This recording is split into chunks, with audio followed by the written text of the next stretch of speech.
So now behave yourselves, you are getting recorded, okay? Right, and I'll pin my video and then off we go. Right, okay. Okay, that's fine. Right, fine. Right, okay. Now today's topic, right, is on endometriosis. Now, let's talk about this. Now, first of all is the definition. Okay. Now, what is endometriosis? Endometriosis is when cells of the endometrium, which is lying in the inside of the womb, is found anywhere else in the body, it's endometriosis. Okay. Now, that is a very simple explanation. But there's something else you need to understand.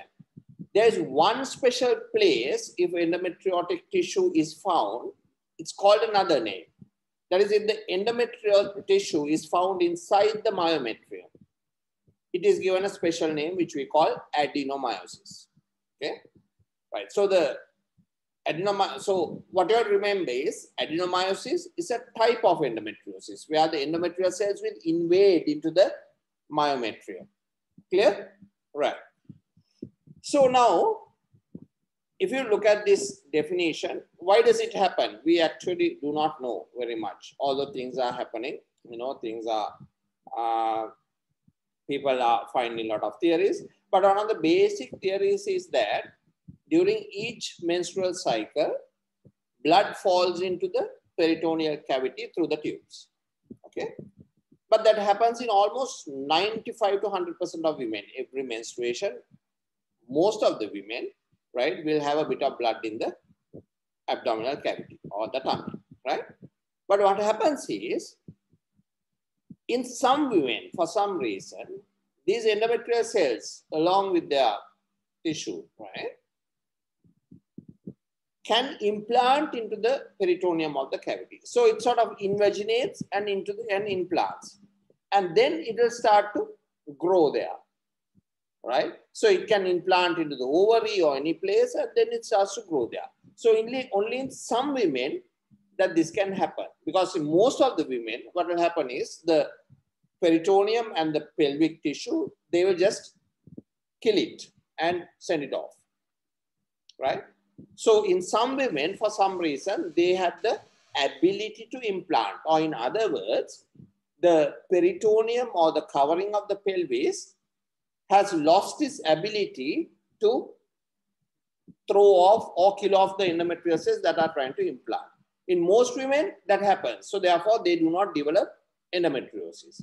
But in some women, they happen. So it's common as almost close to 10% of women may have endometriosis in their reproductive age. Right?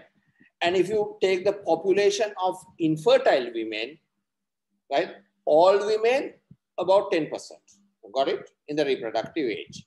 But if you take the infertile population and see how many of them have endometriosis, you might hit percentages as high as 40%. Do you all understand? Right? Do you all understand the difference in between what I'm trying to tell you? I'm trying to tell you is that all women, there'll be about 10%. But however, if you take only the infertile women and find out how many of them have endometriosis, they will hit about 30 to 40%, right? So it's a very common disease. It is so common that in most countries, in most countries, there will be specialized centers treating only endometriosis, right? And most of them are minimal access surgical centers. And so therefore, it is essential, and the government spends lots and lots and lots of money just to treat endometriosis because it is a hugely significant problem, right? Now, what are the two biggest problems that endometriosis can give? Two biggest commonest problems. Number one, remember children, it's pain.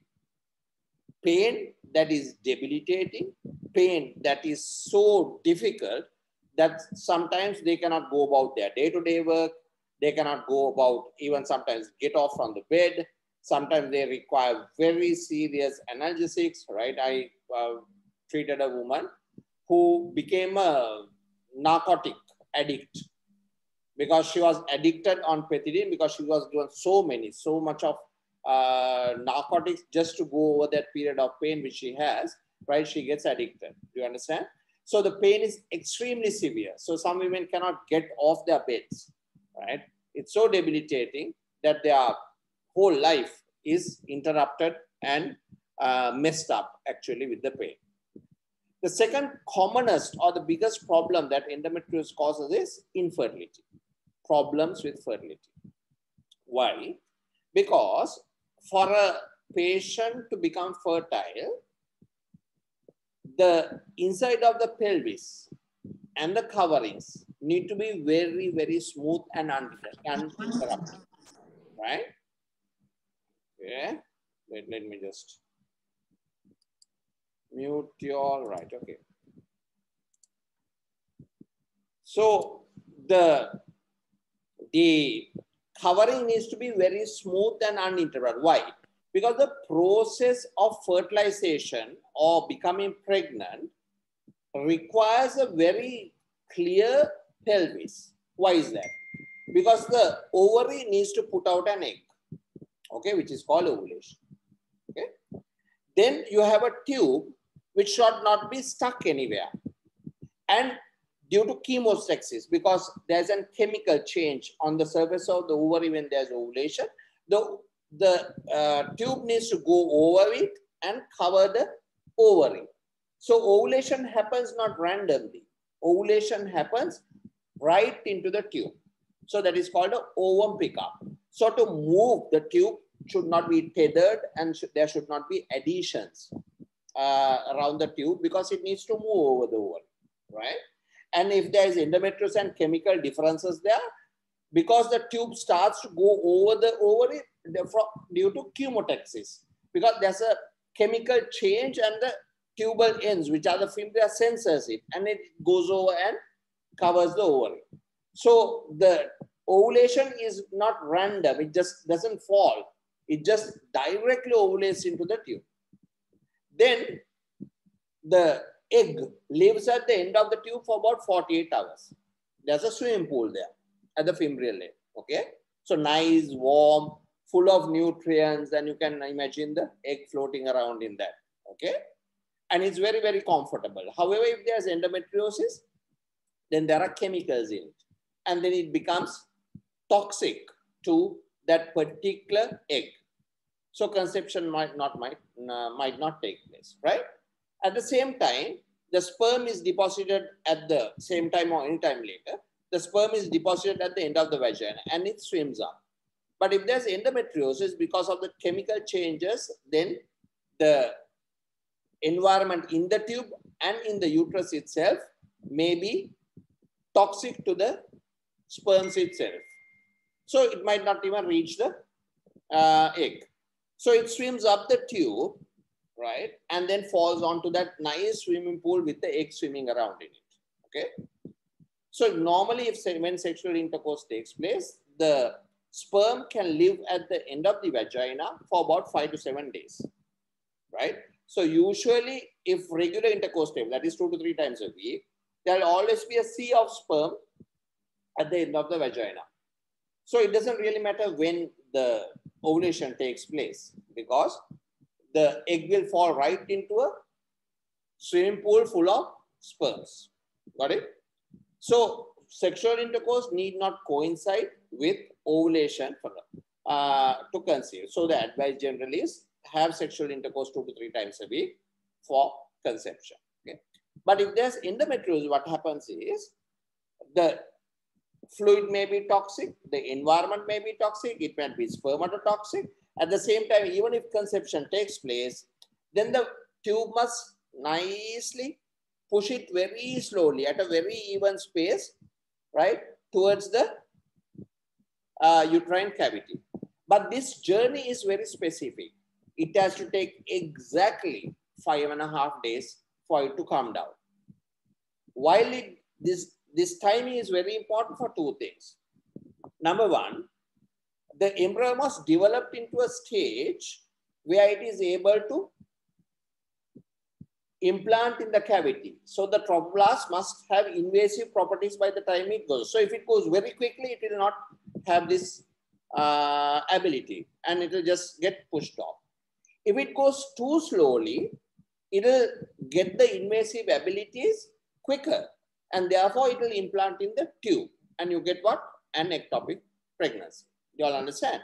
So it needs to be timed exactly, and for the timing to be exact, the tube, the inside of the tube must nicely push it at a very even space, which is chemically and hormonally modulated, and the tube must not have, convolutions, tethered, adhesions, problems. So then it nicely pushes the embryo until exactly 5.5 days, it will fall into the uterine cavity. At the same time, this 5.5 days is very important because the uterine cavity is getting prepared for implantation. Okay, and therefore it needs this very correct timing for the embryo to go there. But if there's endometriosis, the whole process gets destroyed. Do you understand? The tubes are adhered, the muscular cord may be then, the ovary, the chemical environment, everything. So that is why there's a huge problem with endometriosis, because the ovaries may be having endometriosis, which are called endometriomas, then everything will be adhered. So therefore, it can have all these problems. So the two biggest problems in endometriosis, if you all ask, are what, children? Biggest problem is pain. The second biggest problem is infertility. And usually women will present with both, right? However, there will be women who have had children and are having pain. So they will be coming to you because of the pain. There will be women who are having endometriosis, no pain, but are infertile, which are rare. But of course, there may be, because endometriotic, what we see, and sometimes there may be large endometriomas, large lesions, but they do not coincide directly with the symptoms. So some women may have a bit of endometriosis with a lot of symptoms. Some may have a lot of endometriosis with a bit of symptoms, but those are rare cases. Normally, we see a lot of problems and we see a lot of pain as well. Do you all understand? Right? However, the other two extremes also can exist. So what are the types of patients that are going to come to you? Number one, patients who are having pain, severe pain, right? It may be chronic pelvic pain, it may be debilitating pain during the periods. Usually it is chronic pelvic pain, which has gone on for a long time with exacerbations and dips, high ups and dips. So during the period, it gets very extremely painful and then less painful. And so all the time they are in pain, right? And they will have all the pain syndromes, which we spoke about last time, which remember I told you, premenstrual pain, menstrual pain, post-menstrual pain, dyspareunia, backache, right, bladder pain, all those will persist or be there in these women. We saw that, so there will be pain syndromes in those women. Then, so women will come with pain, women will come with infertility, and women will come with pain and infertility in endometriosis. Do you all understand? Very rare, some cases will have different problems. Like, for example, with endometriosis, it can crush the ureters at the bottom. So when the ureters are crushed at the place where it goes into the bladder, what will happen is you will have hydroureter and the kidneys will swell up, and that will cause hydronephrosis, and that will cause the kidneys to fail. So some women rarely will go to the urologist. They will say that there is hydronephrosis, the kidneys have failed, she's in kidney failure, and to find out later on that it is due to endometriosis that the ureters have been crushed and she has developed hydroureter and hydronephrosis, right? So these are the ways in which women present to you in endometriosis, okay? So now let's look at how the symptoms develop. Basically, all right, we need to understand the symptoms to understand the disease. Basically, if you are looking at the pain component of it, everywhere the endometriosis goes and sits and lives, right? because endometriotic tissue will implant and then they will grow because there is also not only the upper layer but the stroma as well of the endometrium. So it can go like an endometrium. And what they do is when they live there, they bleed with the hormonal cycle. So as the ovaries produce hormones, they also bleed, right? So therefore, everywhere the endometriotic tissue is, it will bleed, and everywhere it bleeds because these are normally spaces which are confined. When it bleeds, it will cause edema, it will cause expansion, that will cause ischemia, and ischemia will cause pain. Do you understand?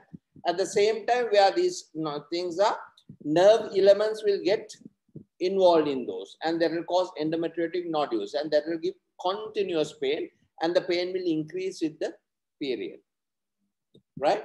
So this is, now let's look just at the pain component. So we will say, okay, woman will come and tell you what the pain component is, right? So my daughter set up.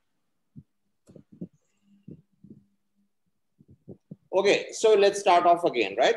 If you cannot see it, we'll just give this up and then start, right? So let's start. So now, if a woman comes with pain, can you see that now? Yeah? Yes, sir. Yes, sir.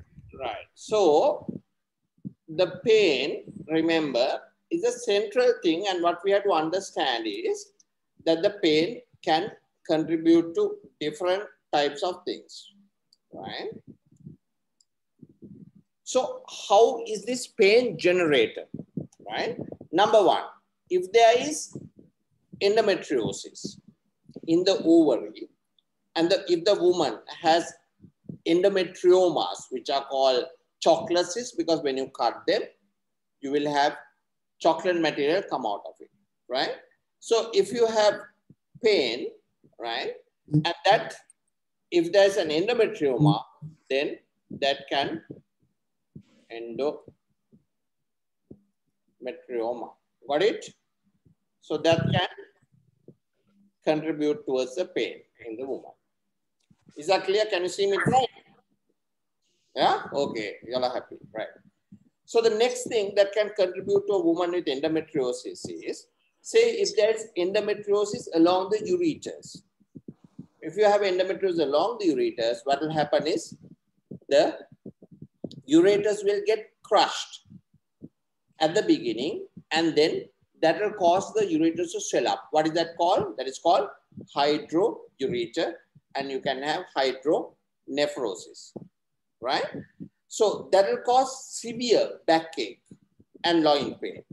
So that the woman can have, right, back pain, right, and loin pain, right? So why is it caused? It's caused by,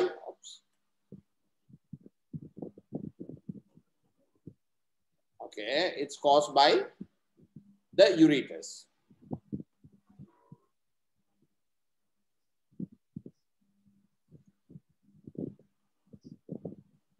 Ureters, okay?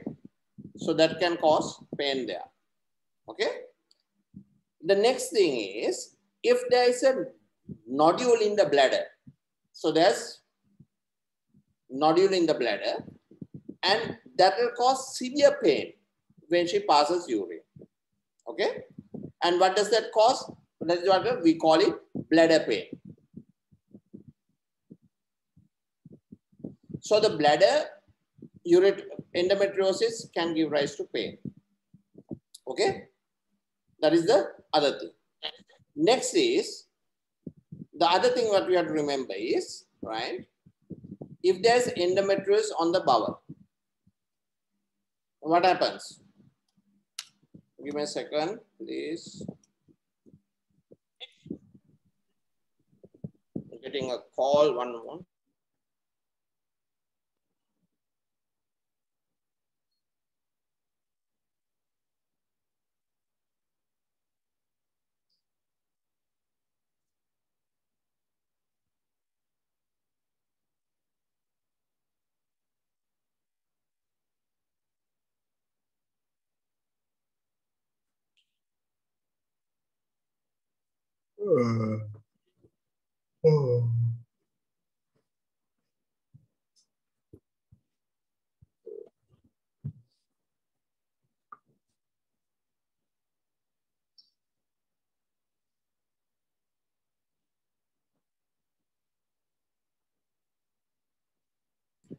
කවුද ඇනුම් අරින්නේ?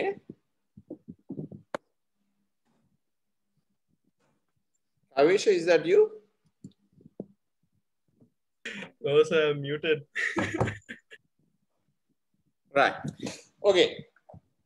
So now if there's endometriosis on the bowel, all right, what does that mean?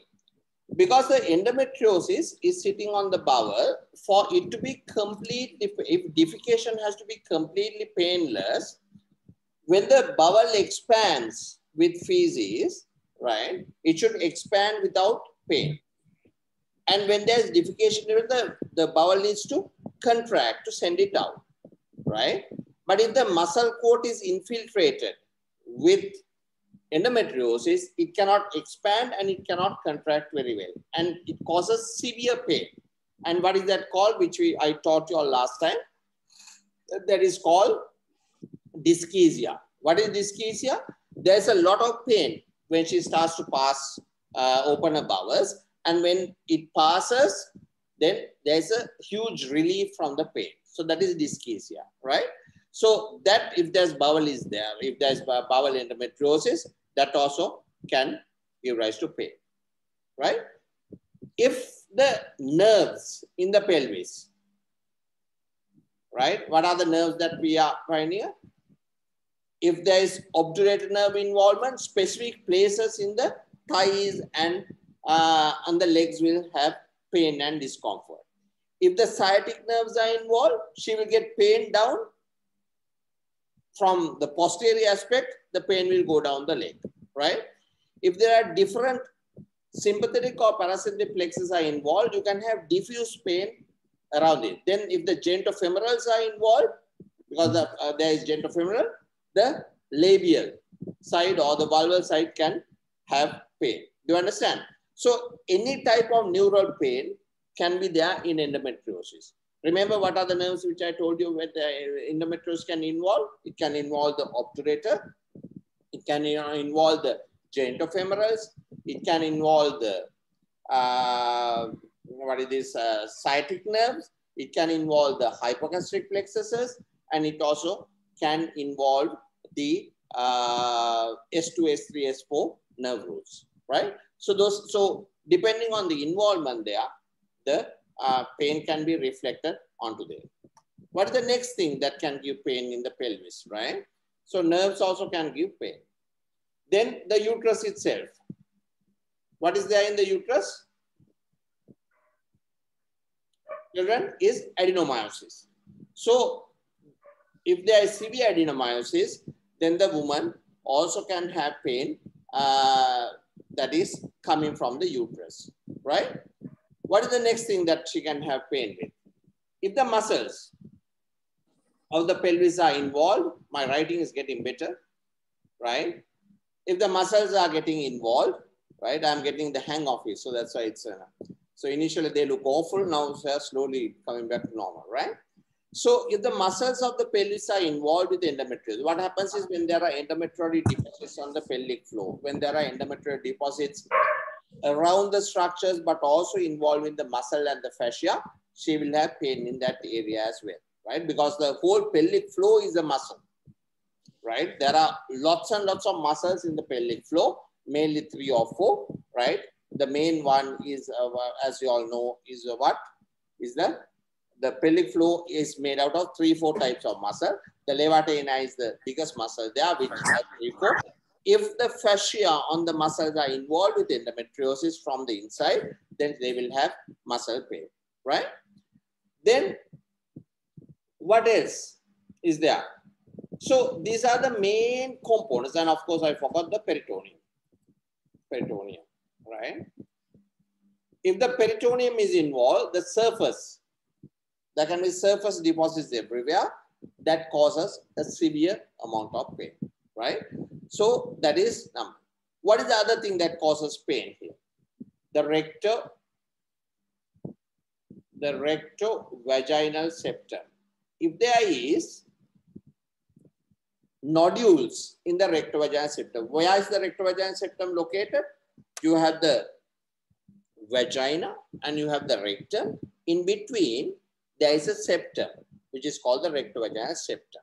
Because the vagina has its own covering, the rectum has its own covering, and in between, you can go very easily, and that is called the Denevelius fascia. I don't know whether you have heard of it. So during dissection, you can just go in between. And sometimes endometriosis lives there. And what happens then? When it lives there, what happens is there's a severe amount of pain, especially during sexual intercourse, right? So if there is rectovaginal septum endometriosis, that also can contribute to the pain, right? So all these, the muscle, the bladder, the nerves, the uterus, the ovaries, the ureters, the bowel, the peritoneum, the fascia, wherever it is involved, can cause the woman pain. Do you all understand how diverse pain can be? Because we are just talking about the pelvis here. Got it? So these are the ways in which endometriosis generates pain. Is that clear? Right? So I'll stop the share.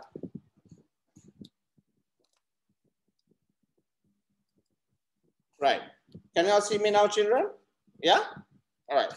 So do you all understand how pain is generated? Right? So one of the main things which I forgot to actually draw is pain can, the endometriosis can especially be on the uterosacral ligaments. Now, what are these uterosacral ligaments? Uterosacral ligaments are the two ligaments that are the biggest ligaments in the that is holding the uterus up. It connects the uterus to the sacrum, right? And that is the biggest support. So if you look from this inside towards the bowel, right, there is the uterus, and then you can see the uterosacrus, and the bowel goes underneath. So between that and the uterosacrus, you see the pouch of Douglas, right? So most of the endometriosis which you see will live around the uterosacrus, right? So these are the places where the endometriosis lives, and this is where the pain is generated for these women. Now for infertility, I told you how it happens, because it disturbs every part of the pelvis, and therefore that also causes, that can cause infertility. At the same time, the generation of pain is caused by the mechanisms which I told you. Okay, is that clear? Right. So the next thing is, give me a moment.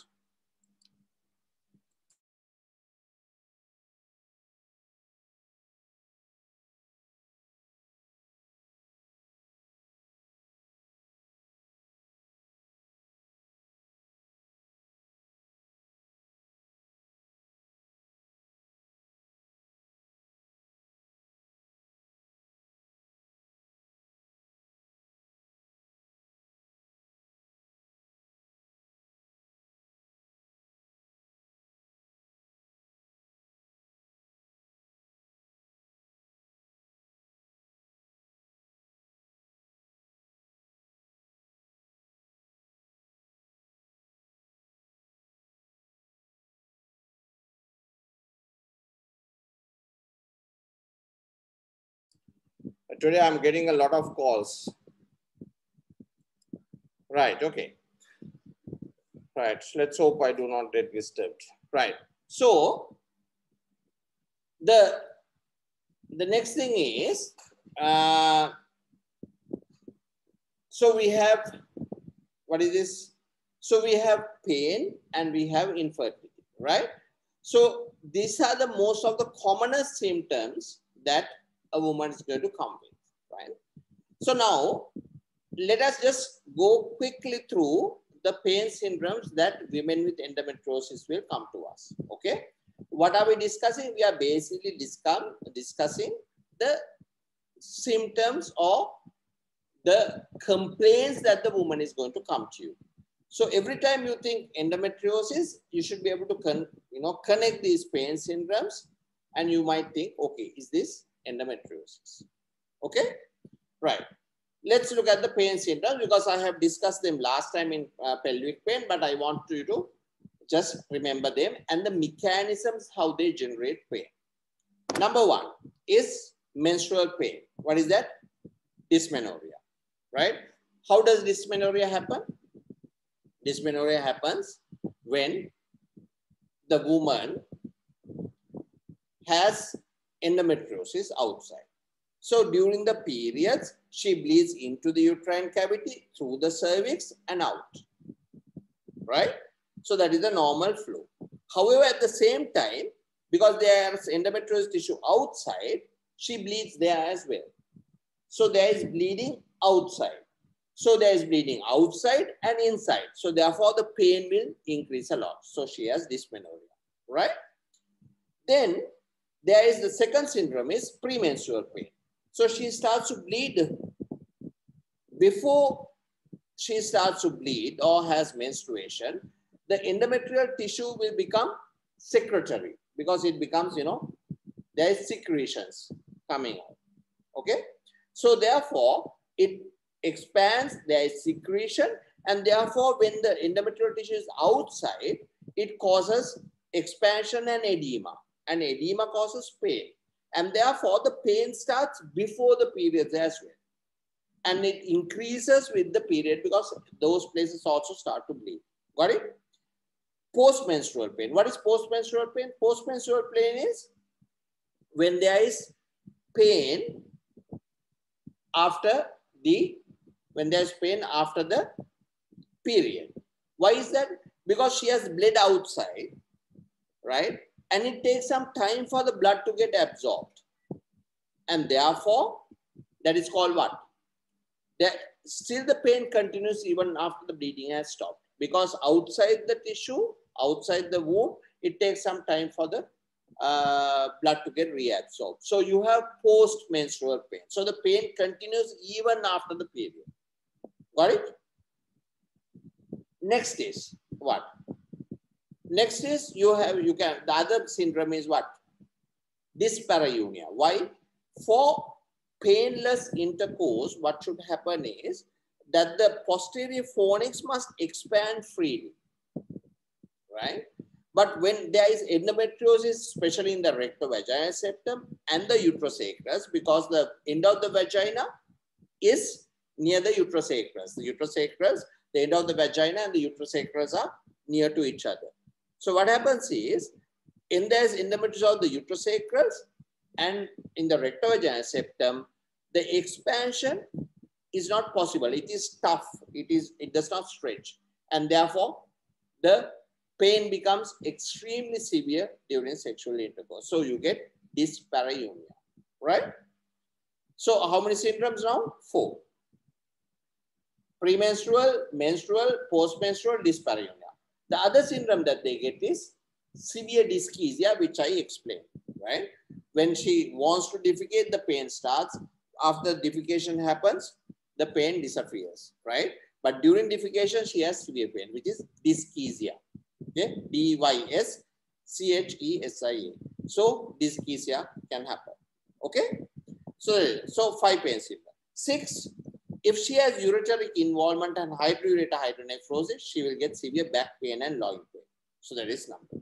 Next, if there's a bladder nodule and the bladder wall is involved, or if there's a bladder endometriosis growing into the bladder, or if there's a bladder wall is involved, what do we have? She has pain when she passes urine. So she has bladder pain. Okay, right. So basically, those are the most. Then of course, I forgot neuronal pain or neuropathic pain. If the nerves are involved, depending on the nerve, which nerve is involved, she will have. If the sciatic nerve is involved, she will have pain going down the behind the thigh. The pain will be there. If the obturator is involved, where the obturator is supplying. If the genitofemoral is involved, where it is supplying, the pain will be there. So neuropathic pain will be there. So those are the commonest pain syndromes a woman will come to you with, right? So if a woman comes to you with infertility and she will have these pain syndromes, then in your mind, you have to understand, okay, is this endometriosis? Is that clear? So these are the ways that women will present to you, right? Of course, if they are very large endometriosis and all, then, and remember, there are rarer ways in which they present. If they have endometriosis of the lung, they will have blood coming out when they cough, and they will have shortness of breath. If they have endometriosis of the eyes, they will have bleeding from the eyes when she has endometriosis. If there's endometriosis of the umbilicus, they will have blood and severe pain in the umbilicus with a nodule appearing during menstruation, right? If they have endometriosis of the pleura, then when they breathe during menstruation, they will have pain. If they have endometriosis of the diaphragm, which is not very uncommon because I have seen 3-4 cases, then when they breathe, then they will have pain during breathing. Do you understand? So endometriosis can be anywhere, but commonly it is always found in the pelvis. And in the pelvis also, it is commonly found very, very deep, right? So there is superficial endometriosis, if we classify, and there is a deep infiltrating endometriosis, which will affect the bowel, the uterosacrus, the rectovaginal septum, the ends of the ureters. All these can be affected in deep infiltrating endometriosis, right? Is that clear, children? So now you all have to understand what I've told you, the pain syndromes and how they cause infertility if endometriosis is there. There can be a combination, and how the pain in this person originates. So you all understand how the endometriosis can go rise to these pain symptoms. Is that clear? Right. So now let's go to our next segment. Okay. So now we understand the symptoms. Now next is, how do we diagnose? Right. That is the most important thing. How do we diagnose endometriosis? The most important thing is that in your brains, when a woman tells you that she has these pain symptoms, or she comes to you with this story of infertility, in your brain, if you are looking at a woman in her reproductive years, the diagnosis of endometriosis must always be there, right? So you can suspect, or you can become suspicious, and you can think, okay, is this endometriosis if she has one of those pain symptoms? Of course, the pain symptoms can be due to something else, but this is something very, very important which you can understand, right? So the clinical history will make you suspect. What is the second thing? Second thing is abdominal examination, right? Usually only if there is a large endometrioma, you'll be able to palpate a mass. So that may be a large endometrioma, and it will be painful, and you may be able to understand by palpation, right? Of course, if there is obvious bleeding, like a very painful nodule in the umbilicus, then that is umbilical endometrioma, right? But the other things you might not be able to suspect very easily or elicit when you do an inspection or a palpation. Next, one of the most important ways of clinically finding endometriosis is doing a vaginal examination. When you do a vaginal examination, what are the findings that we often find? Number one thing is it becomes extremely painful for her. The second thing is, once you do a vaginal examination, and you should be able to feel the uterosacrals on both sides, and they are very nodular and thick, right? And they are very painful. Next things, the uterus itself will be fixed and retroverted. Normally, you should be able to move in bimanual palpation, you should be able to move the uterus very free. But if the whole uterus is stuck, and then it is stuck onto the retroverted and stuck, then you get a fixed retroverted uterus in vaginal examination. And it's that you'll be able to think about endometriosis there. The next thing is, in the rectovaginal septum, in the posterior fornix, you should be able to feel nodules, which are very hard, like stones, right?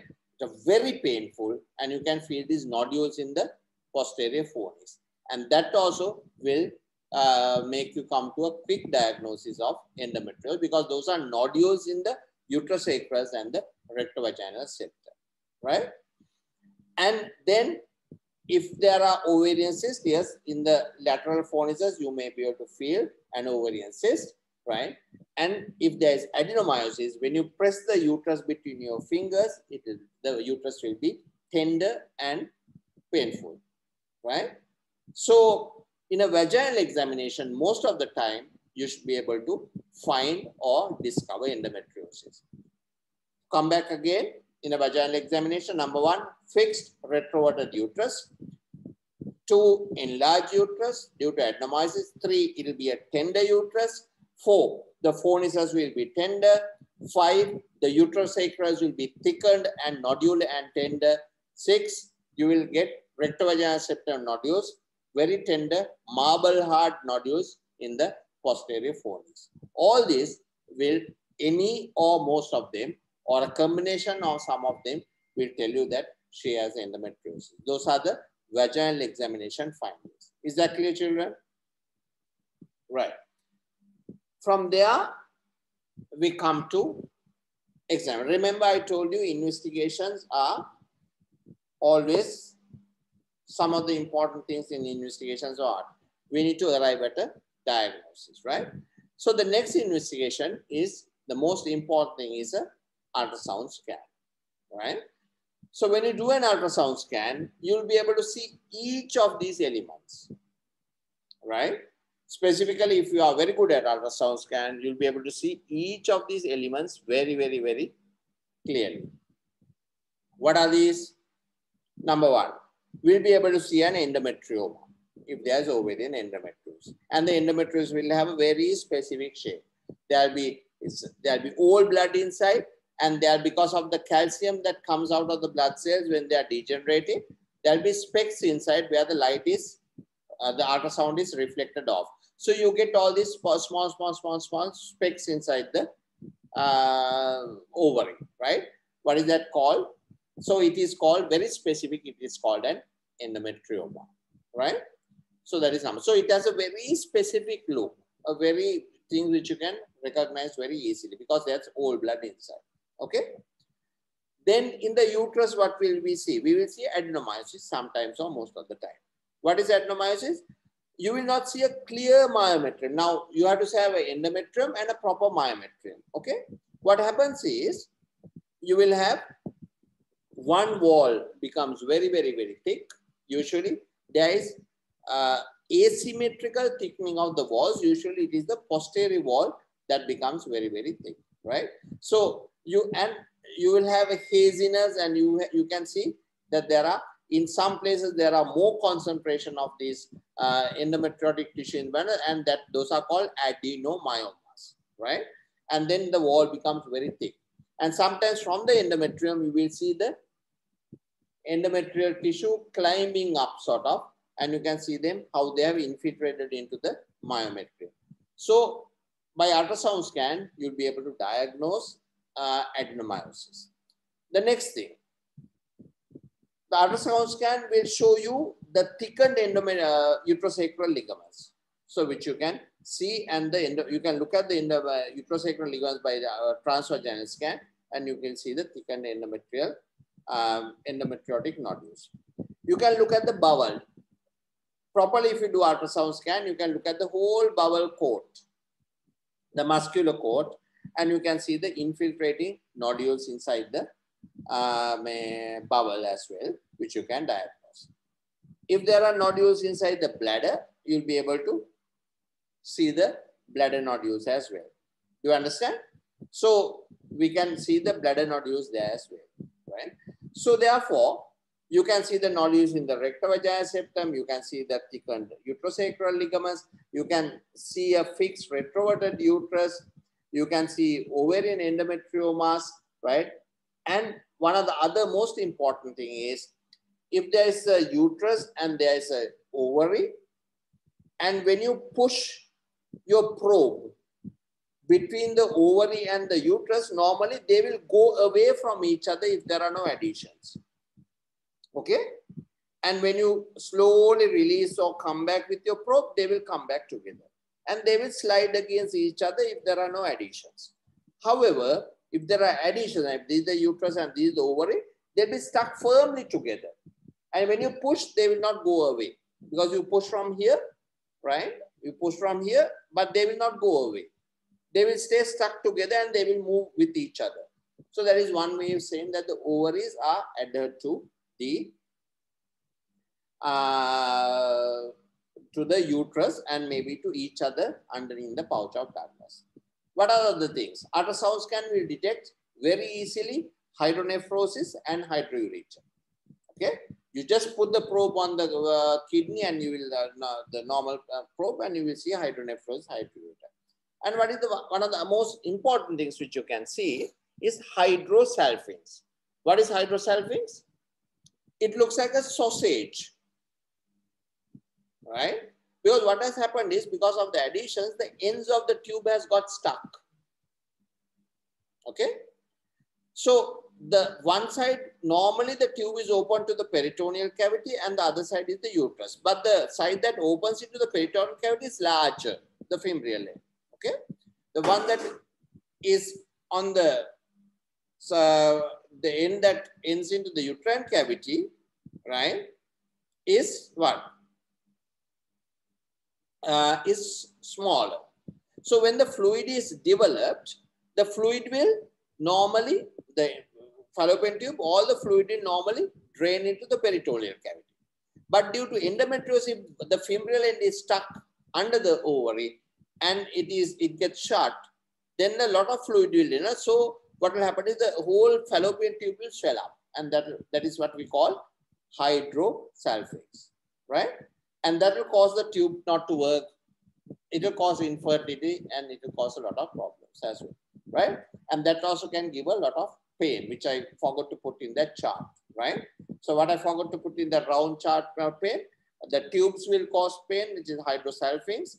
And I forgot something else, which I mentioned later on, right? Which also needs to go into that chart, which cartwheel, which I said that causes the causes of pain. Okay, right. So those are the ultrasonically which you can find. Yes, MRI can give you specifically, then you can do an MRI. MRI will give you specifically the sizes of the bowel nodules, the diameters of the bowel nodules, the locations of the bowel nodules, right? The bladder you can see specifically, right? And yes, if you are very, very good at in MRI interpretation, it can also give us the locations of all the rest of the endometrioid nodules. However, ultrasound scan is quite good enough for us to arrive at a lot of diagnosis and almost all the things we can see by ultrasound scan as well. So we don't need extremely expensive equipment, and with a good ultrasound and a good operator, we can discover most of the things in endometriosis, right? Is that clear, children? So if you ask how to diagnose endometriosis as a summary, what do we do? One of the most important thing is, right, if you ask, okay, how do you diagnose it? Number one is the history. Is that clear? And I have told you comprehensively what the history is, right? Number two, it's clinical examination. And I've told you how by palpation, which is rare because you need to have a large endometrioma. And then mainly vaginal examination will show you that there is endometriosis. I have told you the symptoms, right? Then from there onwards, you go on to what? The transvaginal scan and an abdominal scan, which will give you most of the places where there is endometriosis. To say that again, it will show you endometriosis of the bladder, it will show you hydrosalpinx, it will show you adenomyosis, it will show you endometriomas, it will show you the thickened uterosacral ligaments, it will show you rectovaginal septum nodules, it will show you bowel nodules, right? It will show you hydroureter, it will show you hydronephrosis, right? So all these, the only thing that ultrasound scan will not show you are the nervous nodules on the nerves. It will not show you the sciatics. It will not show you the uterosacral, the sacral, sacral nerve roots. It will not show you the genitofemoris, it will not show you the obturator, and it will not show you the hypogastric plexus, and it will not show you sciatic nodules, right? That is the only thing that the MRI can detect very well and the ultrasound cannot, right? So if you are suspecting any of the symptoms involving nerves, then you need to do a MRI. So investigation done. Is that clear, children? Right? Okay. So then, how do we treat endometriosis? Right? So therefore, remember, children, we treat endometriosis only on two bases. Number one, if it's essential that we treat endometriosis if the ureters and the kidneys are in danger. So there is no discussion about that. So what is the other thing that stems from that? Every time a patient with endometriosis comes to you, please, please, please do not forget to ask for an ultrasound scan KUB. Because I have seen so many patients where they have even performed surgeries in the pelvis and then they have just forgotten to do ultrasound scan of the KUB. And what has happened is they have missed the hydroureter and hydronephrosis completely, and the woman comes to you with renal failure and she might even require dialysis.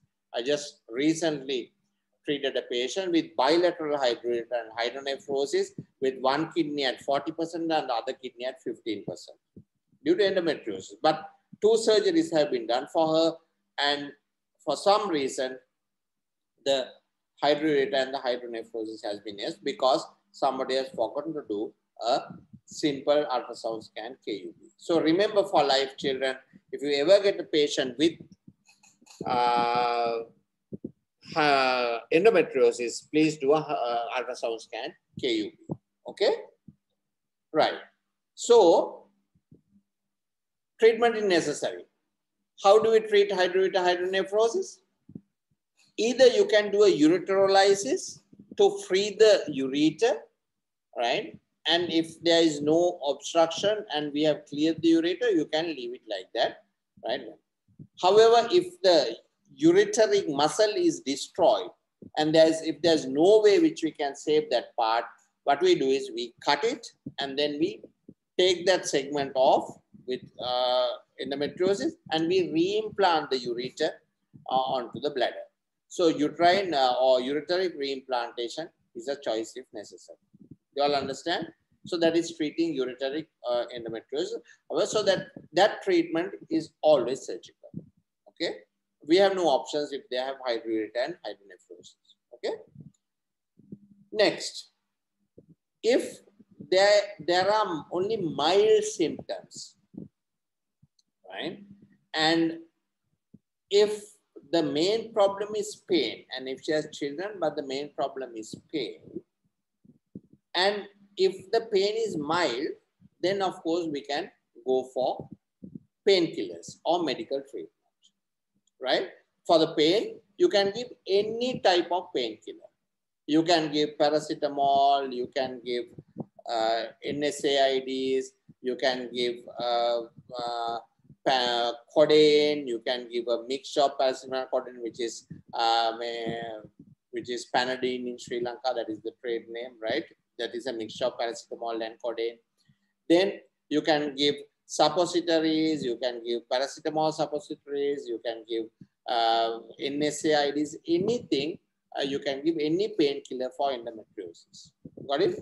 So painkillers can be taken only during the period she has the pain, or she can take at a longer time. So that is possible. So those are painkillers which can be used. Okay?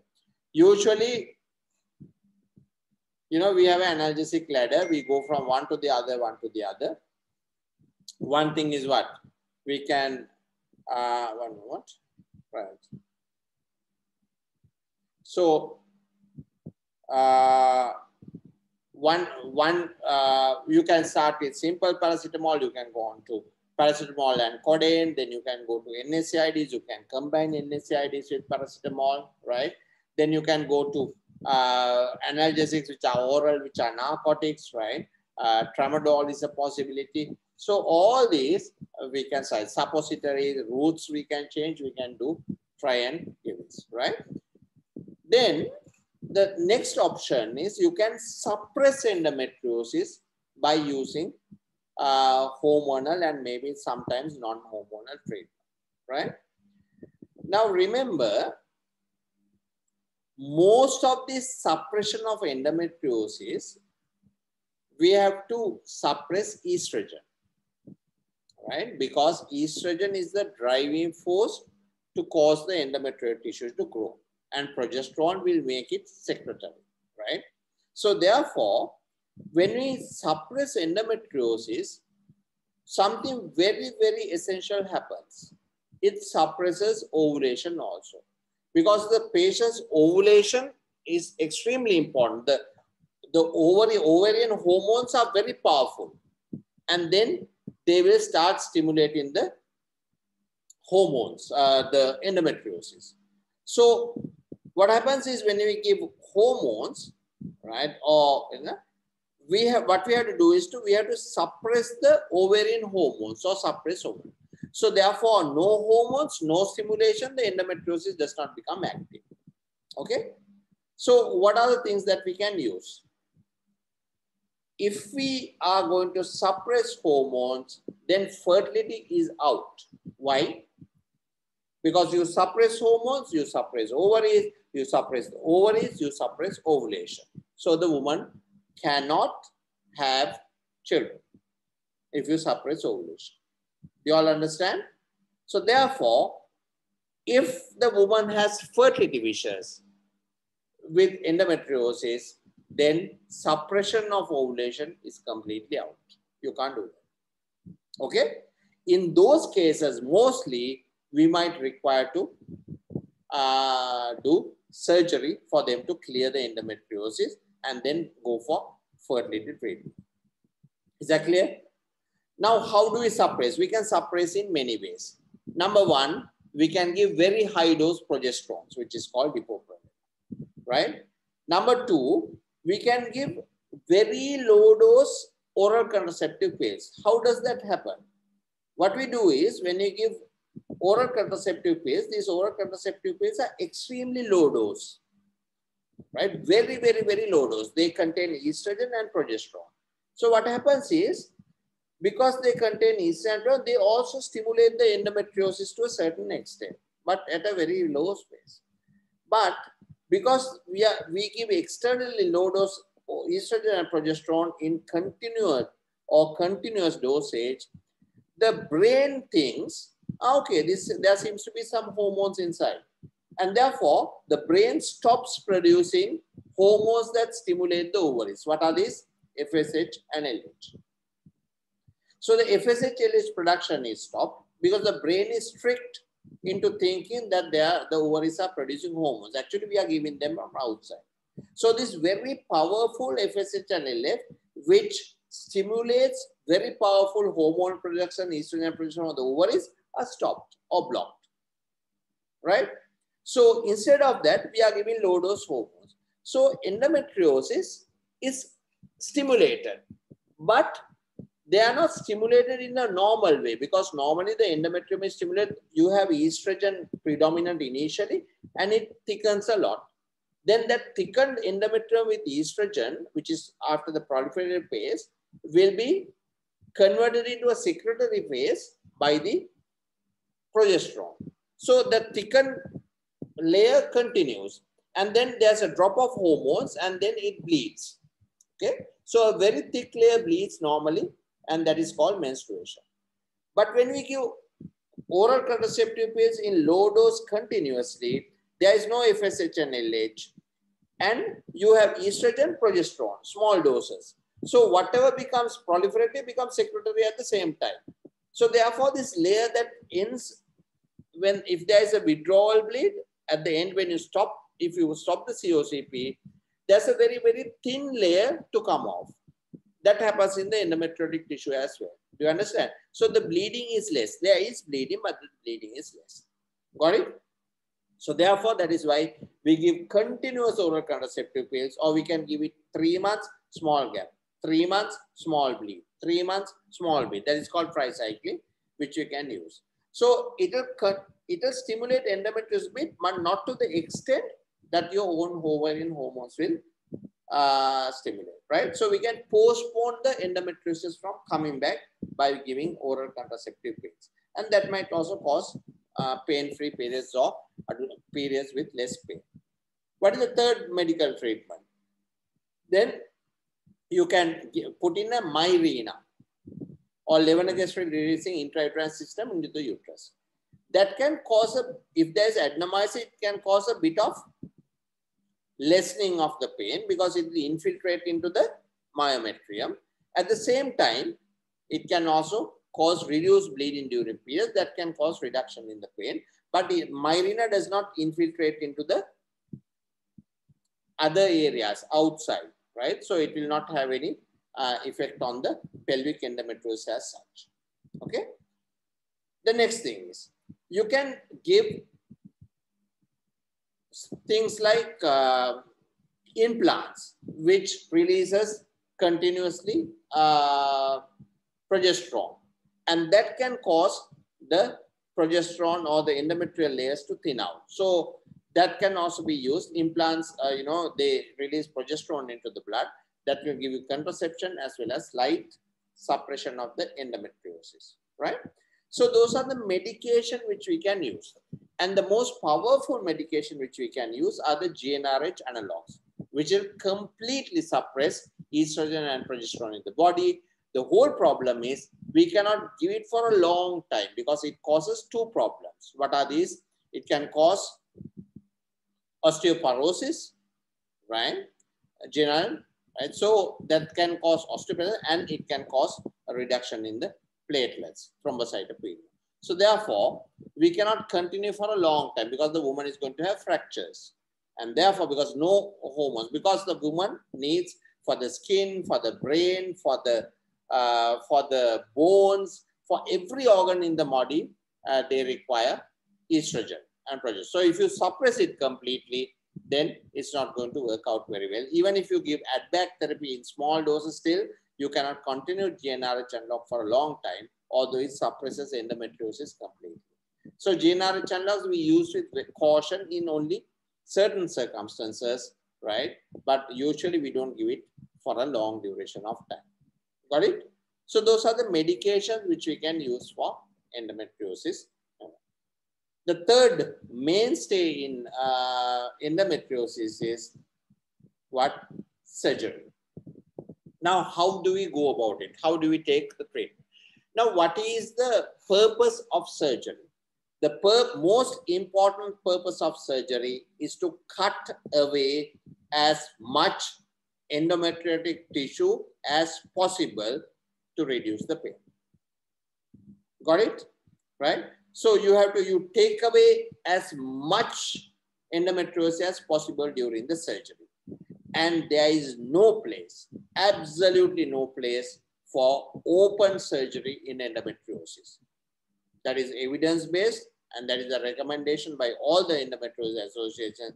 There is no place for open surgery in endometriosis treatment. It is always and has to be laparoscopy because it gives 10 to 15 vision times vision. It gives the best possible way of sorting out all the tissues, right? Parting on and taking off the endometrial tissue gives the least amount of adhesions and the best outcome in endometriosis, right? Okay. Now, the principle is, it's like treating cancer. Take off as much endometriosis as possible, leaving as little as possible. And then if the woman has fertility issues, post-surgery, immediately start fertility treatment, right? We don't suppress and start. We immediately start fertility treatment. So it may be IVF, it may be intrauterine insemination, it may be ovulation induction with timed intercourse, ovulation induction intrauterine insemination, or you can ask them to try and conceive naturally because endometriosis, good surgery will increase the fertility rate by even 50%. right? So surgery, it's like treating cancer. Exercise as much as possible, right? And then continue with our fertility treatment. Is that clear? So that is for a woman who has pain, endometriosis, and who has fertility issues. So the mainstay in treatment with fertility issues is initially, if the endometriosis is not too much, and if the pain is manageable, and if there's no huge distortion of the anatomy, you can try your fertility treatment first. And then at some point, you can go for surgery. Is that clear?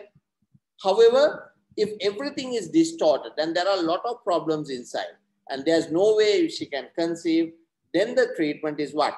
Surgery, exercise as much as possible of tissue that is possible, and then go directly for fertility treatment.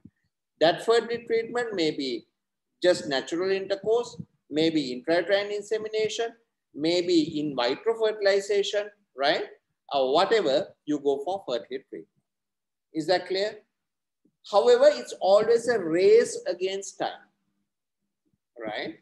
You clear the endometriosis, you try and get her pregnant. If she doesn't get pregnant, because we have to stimulate the ovulation, and that means very powerful ovarian hormones. And at some point, right, the endometriosis will flare up again.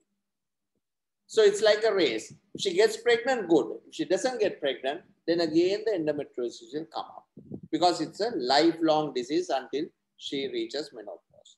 Is that clear? Right? So the next step now is something more sort of things that we can manage more. What is it? If she has no fertility wishes, but there is pain. Okay? So what are the types of women we have? The types of women we have are the women with pain, right, with fertility wishes, right? So therefore, for women with pain and fertility, we can treat them with painkillers, but we cannot suppress ovulation or any medication, right? And therefore, either we, with the pain, we go for fertility treatment. If everything, if everything is not distorted, with the pain, with painkillers, we can go for fertility treatment. Okay? So that is one option. Or we can go for surgery and go immediately for fertility treatment without suppression. Is that clear, children? Right? Or there are women with so much distortion where to do surgery and go for fertility treatment. So those are the options available for these women. Is that clear? Then there will be a group of women who have severe pain, no fertility wishes because they have had children. And that group, our treatment and approach is different. In this group, what we do is we take away as many tissues as we can. So what are these tissues which we can take away? If there is a bladder involvement with the bladder nodule, we have to cut away the bladder nodule. Okay? Even if there's even in the women with fertility, we can cut away the bladder nodule. And then we have to leave the bladder because we can't take the bladder. If the uterus is involved with adenomyosis, severely involved with adenomyosis, if she has no fertility wishes, the best is to take it away. Because no amount of treatment, hormonal or otherwise, is going to really reverse our adenomyotic changes. Adenomyosis gives three problems. Very painful periods, gives pelvic pain, dysmenorrhea, it can give menorrhagia, bleeding, and it gives severe dyspareunia. When the penis hits the adenomyotic uterus, it is severely painful. Nothing is going to reverse it unless you take it off. Right? So therefore, if there are no fertility wishes, if there is adenomyosis, you take the uterus off. When that happens, the pelvis frees itself. It becomes more free. The bladder is more free, there's more room, the bowel has more room to move because you have taken the center. And everything sticks onto the uterus. The ovaries, the tubes, everything there. So therefore, when you take the uterus off, it frees the pelvis and causes less pain. If there is hydrosalpinx, you take the tubes off. because if she has no fertility wishes, then the tubes can come off and it will cause breast pain. We hardly ever take off the ovaries unless it's very severely affected. Normally what is done is, we do cystectomies, take off the cyst walls and leave the ovaries because they will produce hormones for until she is about 65 years of age. However, if the ovaries are severely affected, then oophorectomy is a possibility, but we will need to give her hormones until she is about 50 years of age, right? So therefore, we can give them, offer them oophorectomy, but it's the last resort. Before we do oophorectomy, there's something which we can do. We can give them GnRH analogs, completely suppress the ovaries and find out whether it works for her. If the pain goes away and she's happy on that, then for a permanent solution, because we cannot go give GnRH for a long time, we can just do a oophorectomy and continue her on hormonal replacement therapy. You all understand? Right. If there is endometriosis on the bowel, what are the things we can do? Number one, we can shave it off. Right? Number two, if it is infiltrated deep, you can cut it off like a disc, and then that is called discoid excision, and repair it. If the whole segment is involved, you just cut the segment off and then you join the bowel, which is called segmental bowel resection. That is what we do with the bowel, right? If there's endometriosis on the uterosacral ligaments, then we have to shave it off or cut it off. If there's endometriosis over the ureters and the ureters are stuck, then we have to do ureterolysis. We take the, or you do ureteric shaving. You take the endometriosis off, right? So everywhere where endometriosis is, we have to take it off or cut it off. And then, because there will always be endometriosis left, then what you do is you have to continue your suppressive therapy if she has no fertility vision. So you can do a hysterectomy, do the shaving, do the bowel resections, do the ureteric shaving and all that. Once a complete, as much as which you can remove, and then you continue with your suppression. Usually the evidence is suppression with oral contraceptive pills for at least for a period of 2 years. That is the evidence. You understand? These are the women who do not have fertility wishes. Got it? So in a nutshell, this is endometriosis, and this is how endometriosis is treated, right? So let's summarize so that your brains get into order. Number one, there'll be mostly 3 groups of women, 3 or 4. What is the first group? Women who are having pain, okay, and no fertility wishes. This is probably the easiest group to treat, okay. So if there is pain and there is no fertility wishes, what is our approach? Yes, we can initially try with medical therapy. We can initially try with ovarian suppression because they have no fertility wishes. If that doesn't work, we can go for surgery and take out every organ that is not necessary, like the uterus and the tubes, and excise as much as possible the endometriosis from the remaining organs, and then go for suppressive therapy like oral contraceptive pills for a long term. Is that clear? That is the first group. Is that clear, children? Second group, women who have pain and they have fertility wishes. What do we do? Initially, we can go with painkillers and then go for fertility therapy. If that doesn't work, we can go for excisional surgery, properly excise every piece of endometriosis we have, and then immediately go for fertility treatment. Is that clear? Along with painkillers all along the way. That is the second group. Third group is what?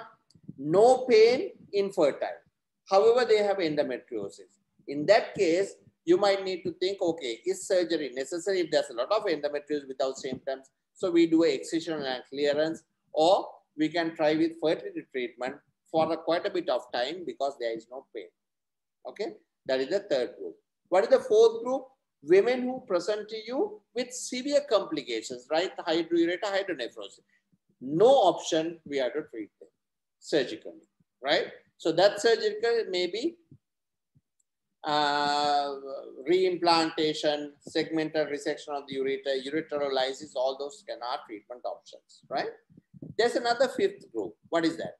Women who are involved with nerves, where you have neuropathic pain. That also, no option, is always surgery. You need to clear the endometriosis of the nerves, right? So that is the treatment summary for endometriosis, which you need to understand. Is that clear? Yeah? Right.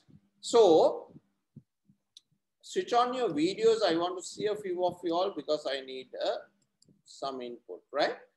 Now, what I want to understand is, right, so since we have discussed endometriosis at length, right, you all got a good overall view of it, right? Do you all want to see some videos of endometriosis, children? Yeah?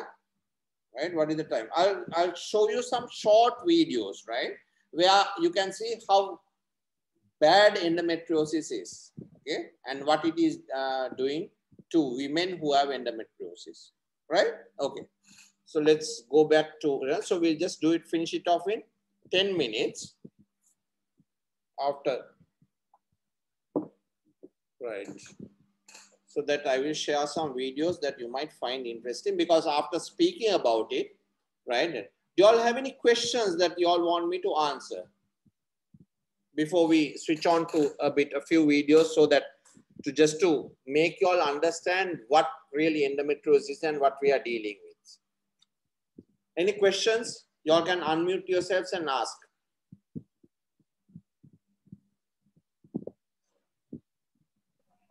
Yes, sir. I have a few questions. Yeah. Okay. Yes, sir. A few questions. Yes. Is alarming, but still okay. I will try to answer them. Yes, sir. If in a question, if they mention it as pelvic endometriosis, does that include ovarian involvement as well? Yeah, because ovaries are a pelvic organ. So yes. All right, sir. Thank you, sir. Can endometriosis present as amenorrhea, secondary amenorrhea? Secondary amenorrhea, no. The problem with endometriosis is bleeding. So when you bleed, you have problems. So it doesn't present with amenorrhea. With ovarian involvement, could it? No. The ovaries will become large, still they'll be producing hormones. So that cycle will be going on. It is, the problem is that the cycle is going on, right? Because it is producing cyclical hormones. That causes the endometrium that is in the other two swell up and bleed, swell up and bleed. So if there's amenorrhea, our problem is settled in a way. It's not going to bleed, okay? So when we do hormonal treatment, or when we are trying to suppress ovulation, we are basically trying to achieve amenorrhea in women who have no fertility wishes, and but we are trying to achieve amenorrhea. You understand? So amenorrhea is a good thing for endometriosis if the woman does not have fertility wishes. Okay? Yes, right. Sir. Any other questions? Yes, sir. Does pregnancy cause the endometriosis to regress? Yes. So pregnancy is a progesterone dominant state. High doses of progesterone will cause decidualization or suppression of endometriosis. That's why we use dipomethylhydroxyprogesterone acetate in very high doses, so that it suppresses a bit of endometriosis. However, usage of DMPA is not a very excellent practice and should be limited to a very selected cases only, right? But yes, it is an option, a medical option to cause suppression of endometriosis. Right, sir. Okay. Okay. Any more questions? Please ask away. This is your forum, and this is absolutely free session. So please ask away. I will answer any question that spring into your mind. Don't be shy. You can even switch off your videos and ask the questions if you want to.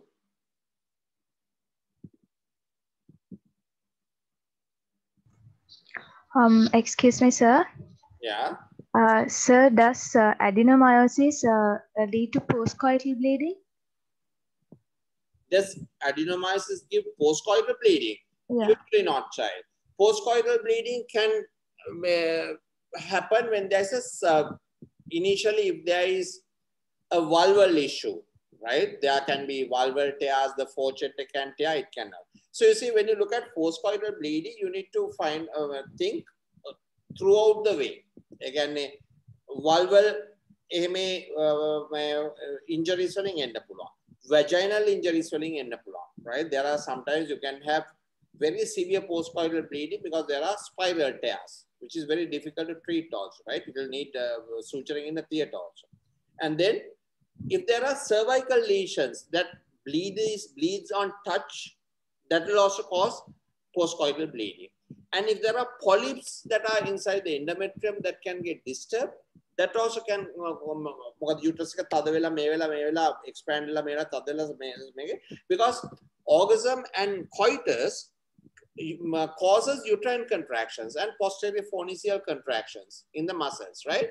That can squeeze the blood out from a polyp or can cause bleeding from the uterus itself. So therefore, postcoital bleeding, that is why we check for endometrial polyps as well, right? So adenomyosis itself should not give postcoital bleeding because adenomyosis means from the endometrium, the endometrium infiltrates into the myometrium. From the endometrium out, right? And so nothing is going to come from the myometrium into the endometrium to bleed as a postcoital bleeding. Do you understand?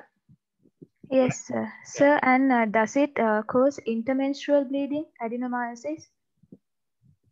Usually not. Endometriosis can cause because it might disturb the hormonal milieu, but adenomyosis itself may not cause intermenstrual bleeding.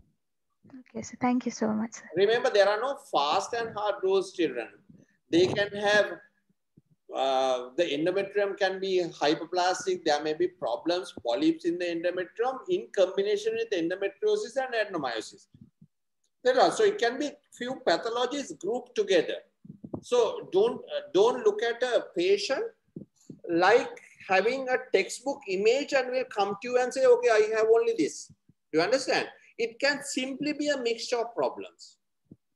Okay, so they can present in various ways. Okay. Thank you, sir. Right. Any other questions?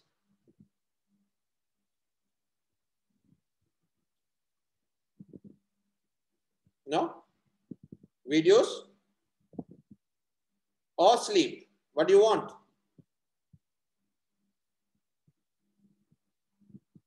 Videos or sleep? Hands up who wants videos. You can, yeah. You all can put your hands up now from this, from your reactions.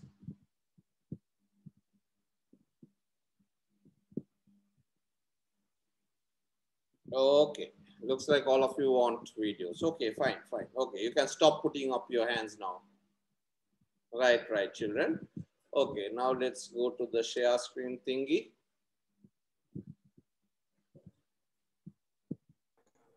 Does the videos have sound? Sorry, I will open the videos up first. Hello? Yeah. Yeah. Sorry? Does the video have... No, it doesn't have sound. These are all my laparoscopic videos. I'll be showing very short segments, right? There's no sound.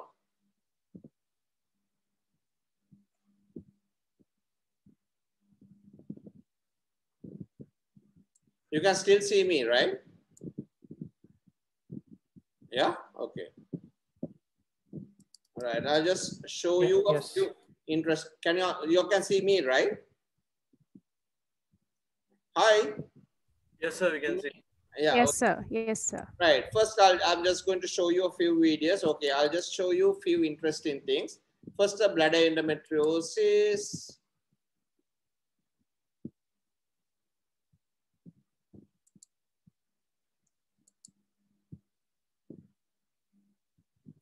So this woman had severe pain, right, during her she suffered so much of pain, right, that she was in agony actually. She could not pass urine. Every time she wanted to pass urine, it was a dreadful experience to her, simply because there was a large bladder nodule sitting. So I'm going to show you the cystoscopy of a bladder endometriosis, okay? So right, share screen, and now, do you all see my screen, children? Can you see it? Nod your head. Yes, sir. Sirisena, I can see you. Nod your head. Right, okay. So this is a cystoscopy, and what you are seeing here is a bladder nodule. Loku ratuwata pain na. Can you see? Can you see my cursor? That is the bladder nodule. Do you all see my cursor? Sirisena. So that is the bladder nodule reaching hand. So there is the ureteric orifice. This is one ureteric orifice, and this is the this is the gel which we use to do the gel. Okay. So this is a large bladder nodule, right? So I will stop and I will just show you another one. A bladder nodule. I will show you how it is cut away.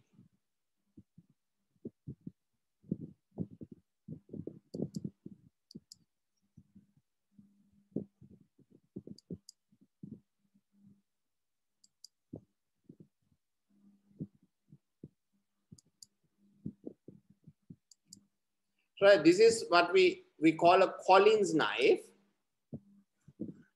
Right, wait, I will show you. Right, we use a special knife called a Collins knife, where we just cut off the bladder nodule, which you just saw. This is the bladder nodule you just saw. You see? Can you see the screen? So this is, there is actually monopolar, and then you just cut around the nodule and you resect the whole thing off. I'm going to just, can you see how it's been cut? The same thing. See? So this woman, actually she did not even conceive because of this pain, right? See how it is been cut off? And this will cut right through into the peritoneal cavity. The rest of the resection will be carried out laparoscopically. So it's a groove is cut around through the bladder. This is, you are looking inside the bladder, right? And then from the peritoneal cavity, laparoscopically, that whole nodule will be taken out and the bladder will be resutured. Can you see how the nodule is being cut off inside? Then that groove can be seen from the other side, and then it can. So actually this woman conceived 2 months after the resection. She was infertile for 11 years, and she conceived 2 months after this bladder nodule was taken off, right? So, and she has delivered also, I think, by now. She was from very far away. She was referred to our center at Kalubewila after this, and therefore then she went back and then she delivered there as well. But she called us and told us that once the pain has gone away and everything, she's fine. Okay, I'm going to stop this video. So that is a bladder nodule. Okay. Right. Next, I will quickly show you a bowel nodule. Okay, bowel.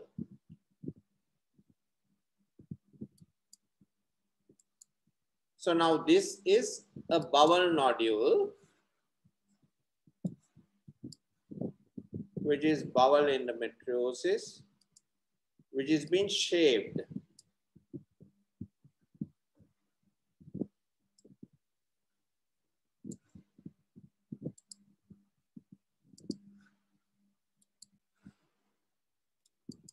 Can you see my screen? Sirisena? Nod your head because you are the only person I can see in my. I can see, sir. Good. So nod your head because I can't see. So can you see that is a endometriotic nodule on the rectum? Can you see that? What you are seeing is here is that there is a nodule and it is being shaved off. This is up there is the uterosacral arch, which you can see. That is the nodule being taken off. Okay. So that is the bowel nodule. Okay. Next, I will show you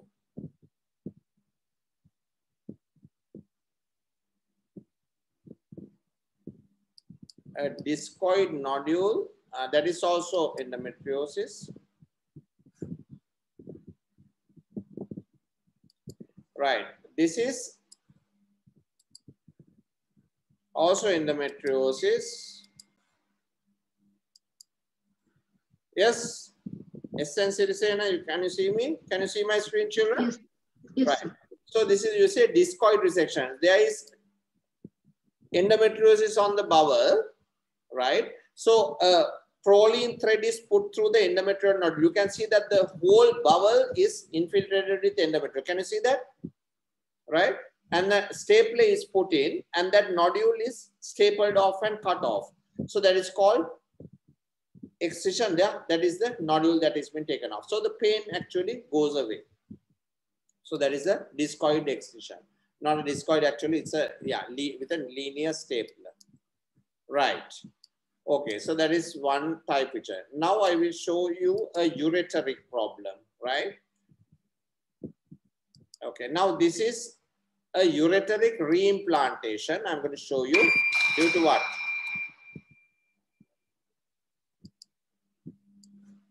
Okay. Now in this patient, what has happened is endometriosis has caused the ureter to become big. What is that called? That is hydroureter. I told you, remember? I think that is that. So I will now share that. Yes, Mrs. Sirisena, can you see me? Yes, sir. Not me, the screen. I can see the screen. Thank you. Right. So this is a ureter and this woman has hydroureter. I will quickly, I'm going to jump through because I just want to show you where the problem is. Right? This was done long time ago, 2015. What are those funny sounds coming? I don't know. Can hear some funny sounds. Okay.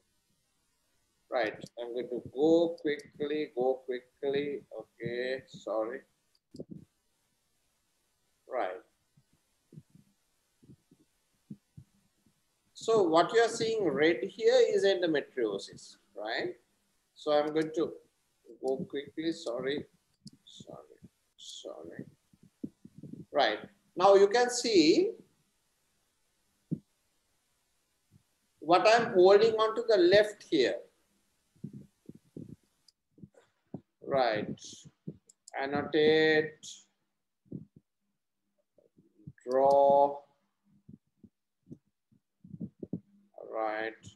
This. So can you see this, children? This is the ureter.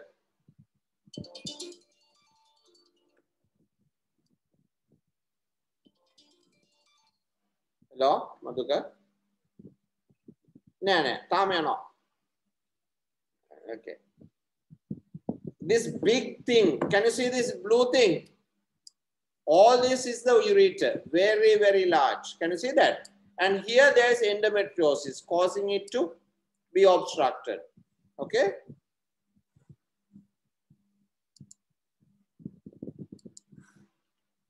Right. So I'm going to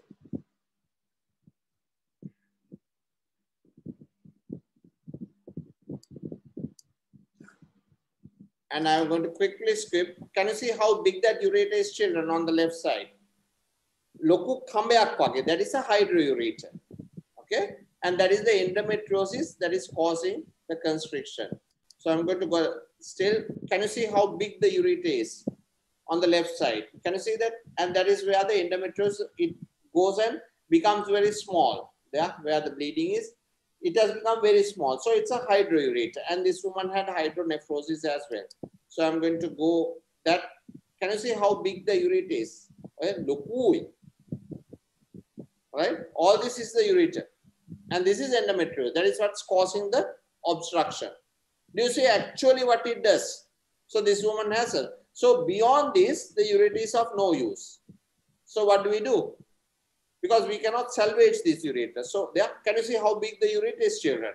Loku pol gahak wage. So that's a typical hydroureter. Okay, I'm going to just go very quickly. And okay, that is the bladder being mobilized down. The ureter has already been cut, right? That is the bladder being brought down because there is not enough length for me to go and put the ureter there. So that's what I'm mobilizing the bladder. That is, I'm just cutting away the endometriosis on that side. That is of no use. And then you can see that is what is called a psoas hitch. The bladder is hitched onto the psoas so that it does not go back, right? So that then we have enough room to put the cut ureter onto the bladder. So I'm going to just show you that part where I have the pleasure of cutting the bladder. Now the bladder has been cut. So a stent is put in laparoscopically into the ureter on one side and the bladder on one side. Ureter kapapu ureter stent ekak dala tiyena. You can see the cut bladder here, and then what is done is it's put onto the stent is put into the bladder and the ureter, and then slowly the stitching is done. Can you see how the stitching is done there? Slowly the ureter is re-implanted into the manner. Now there are loku mahatvecha, the large sort of ureter is slowly becoming small. So this woman had a very uneventful recovery. You can see the ureter there. So that is the ureteric reimplantation, because the endometriosis down there has caused obstruction of the ureter that in the place where it falls into the bladder. Can you see that is called a ureteric reimplantation? Okay, right there, ureter. So that is the ureter. Okay. So that is, I showed you bladder, I showed you bowel, I showed you the ureter. Okay. Next, I am going to show you one more thing. So you have seen a lot of things now.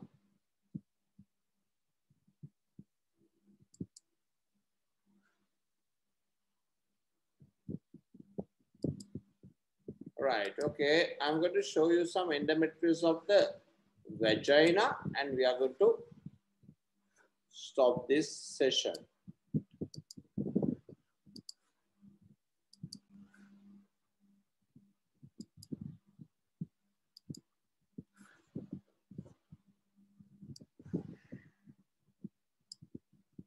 Right, can you show my, do you see my screen?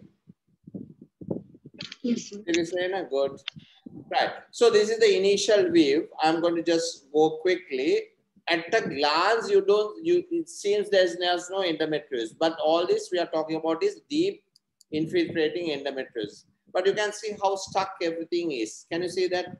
So there is the uterus which is being antiverted. You can see the ovary is stuck. You can see the tube stuck. So this is very, very, very severe endometriosis, right?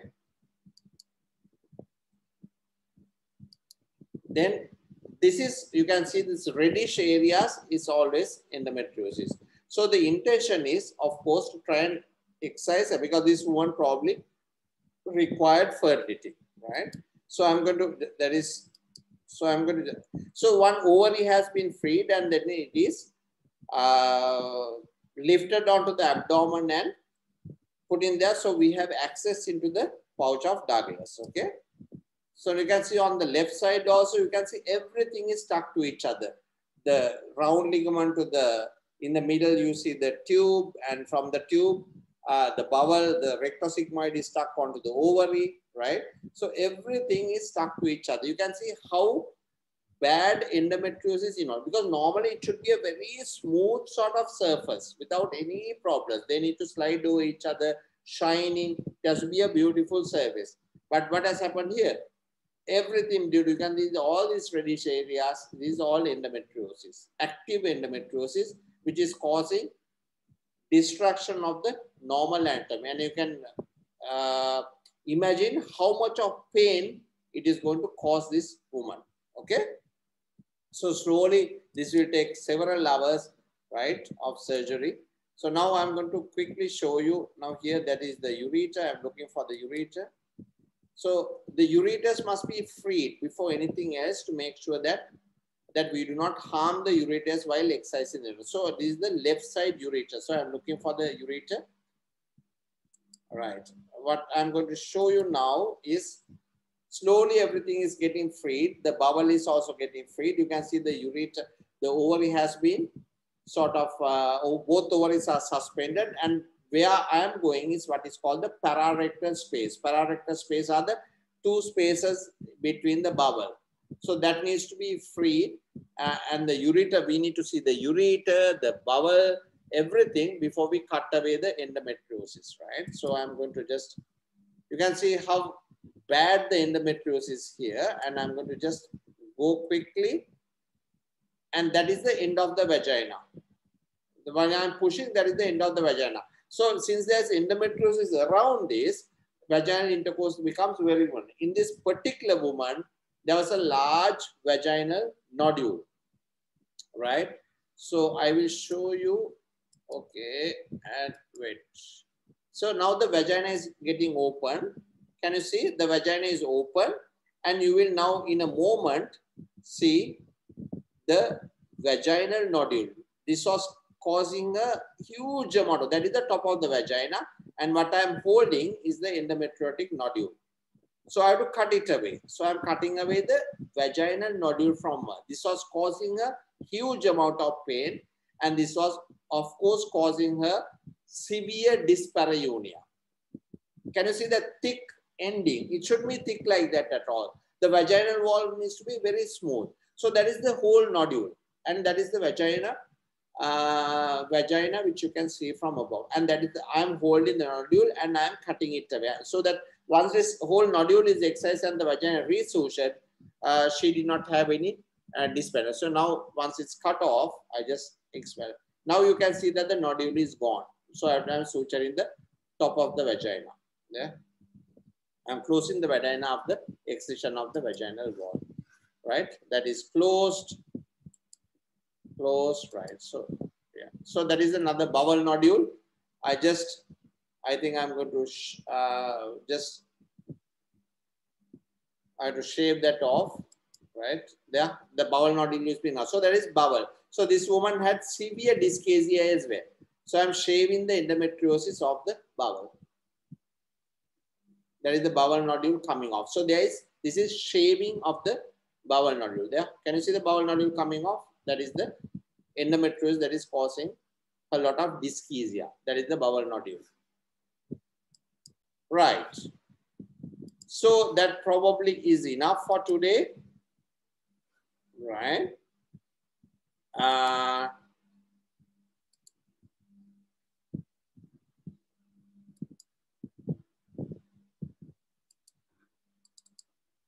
Right. One moment.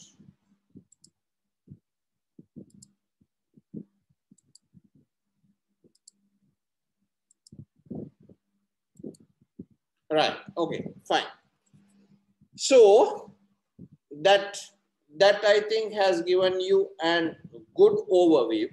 Yeah. And also a comprehensive look at what endometriosis is, how it is diagnosed, what the symptoms are, how the symptoms are explained, right? What type of women will come to you? Basically, women with pain, no fertility wishes, women with pain and fertility wishes, those are the most difficult to treat. And then there are women with no fertility wishes and pain. And there will be women with different complications like hydronephrosis, hydronephrosis, right?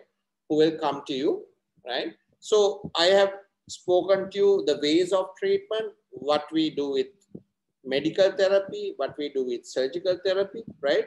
And after that, I have shown you what really endometriosis looks like in the videos which are. So I have shown you bladder endometriosis, I have shown you bowel endometriosis, I have shown you discoid excision, I have shown you rectal shaving, I have shown you uterosacral shaving, I have shown you a vaginal nodule being taken off, I have shown you ureteric reimplantation caused by endometriosis because of hydroureter, right? So I have shown you a lot of endometriosis today, right? You all understand? Right. So this is what we are dealing with. And this is not a very good disease. It's a bad disease to have. But we can do a lot to sort most of the things out as well. Okay. Right. Any final questions in the chat? There are a few questions. Sir. Somebody has said, can't see, sir. Did you all miss some of the videos? So it is specifically for the lady. Did you see all? Yeah, all videos. I think it is your connection, lady. Right. There's a question. Sir, if it is an unmarried woman, can we rely on a transabdominal ultrasound scan instead of a transvaginal scan? Not really, because that is the only question that is there. So I will answer that. The best way, although it might not be very easily acceptable, the best way to look at endometriosis is by vaginal scan. However, if she is not sexually active and she does not wish a vaginal scan, a rectal scan is another option, right? So because the probe is a rectal/vaginal probe, so that probe can be used as a rectal probe as well, right? To make, so therefore, in Sri Lanka and maybe, I don't know, in other countries as well, those who are dealing with endometriosis, we sometimes do rectal scans for younger women who are sexually or have never been sexually active. It gives us almost the same view and give us almost the same information as a vaginal scan, right? So that is one option that is left to us if you want to diagnose properly endometriosis. Because endometriosis, if you do a proper vaginal or rectal scan, we have to look at a lot of things. We have to look at the uterosacral ligaments. We have to look at the bowel muscle cord. We have to look at the vaginal nodules. We have to look at the adenomyosis and diagnose adenomyosis properly. We have to check whether there are adhesions between the ovaries and the uterus. All those cannot be done by doing a abdominal scan. So, you know, it's not a good professional way to try and diagnose endometriosis. You can see, yes, definitely you can see the large endometriomas, ovarian cysts, but that is very high up. But we cannot diagnose any of the deep infiltrating endometriosis properly with an abdominal scan. That is impossible. So therefore, it's transvaginal scan. If that is not possible, you need to really consider a rectal scan. And to look at the nerves, to recap, the scans are not going to do that. That is only MRI, right? So, but the rest of most of the things we can diagnose by a vaginal or rectal scan. Right? Okay. Shall we then wind up? There are hands up. Okay. Can you, yes. Yes. Sajida Mansur, do you have a question, child? Oh, මොනහරි එකක එබිලාද ඔය hands up එක තියෙන්නේ. Sajida, do you want to ask a question, child? No, sorry, sir. It's a mistake. Oh, I thought so. Right. Right. Okay. Okay. Are we done then? Right. So what I want you all to do is to type into the chat what you all want to do. Remember, whether you want to do a question and answer session next time on endometriosis, or whether you want me to do what is this? Just another teaching session, or 3, whether you want me to do a sort of a mix, do a class and then answer some questions from the previous session, right? So therefore, I think the next time, just tell me so that we can organize next class. What do you all think? come out quickly because we need to finish this session and make a decision about the next session. Yes. Come on, quickly. So unmute yourself and talk so that then we can plan the next session than going through the chat again for me. Because if you all want a question and answer session next time to discuss SCQs and all that, then I will need you to send me questions on the chat in Telegram. Okay, so that I can collect all the questions, whether it is SCQs or MCQs and all that, and discuss it at length next time. So that whole session will be question and answer if necessary. So what do you all want me to do? Yes? Sir, can we go for the third option, sir, where we can do a new topic, but we can also ask you whatever doubts or MCQs, maybe like whatever doubts we have, sir? Is that okay? Yeah, so that is one option. What do the others think? I also think that will be good, sir. Okay. Any other opinions? Because people can have different opinions. So please tell me.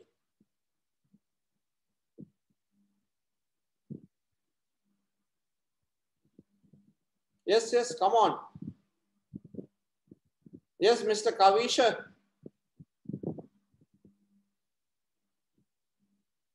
Give an opinion. Right, somebody else, you can also type into the chat. Sir, I'd prefer class like this next time too, my personal view. So which means just a teaching session. Next, Shashikal, question and answer session better. That is purely good. Third option is a mixed option.